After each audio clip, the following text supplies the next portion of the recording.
Tengok ni, bilik air ni karat. Okey, karat ni biasanya jadi lepas 2-3 tahun. Jadi kat rumah lelong lah, ke rumah sapsil lah, bangunan-bangunan kerajaan yang lama. Tapi yang ni disebabkan oleh air boring. Air boring ni 3 hari je dah start tau, dia dah start jadi karat. Kesusahan dia sama je dengan rumah lelong yang kena karat yang dah bertahun-tahun tu. Toilet ni sentahlah 3 hari 3 malam takkan hilang. Sebabnya dia adalah berpunca daripada karat. Tapi Kak Feri nak tunjukkan dengan sabun badang karat Kak Feri ni memang special untuk karat. Okey, spray je, manja-manja je dah hilang. Okey, Kak Feri cuci sekarang. Tengok Tengok, kita fokus kat toilet bowl tu.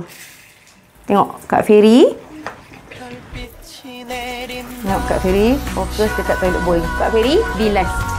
Kak Feri tak keluar bros lagi. Jadinya siapa ada karat macam ni, tak kisahlah kalian beli rumah lelong ke, beli sapsil ke, atau rumah sendiri dah lama ke, ataupun mungkin toilet public ke, kan siapa-siapa yang bangunan-bangunan kerajaan yang lama tu kan dah 20-30 tahun, mungkin nak keluar bajet daripada setengah department tu untuk tukarkan tanda baru, ambil masa, kalian boleh guna sabun badang karat ni.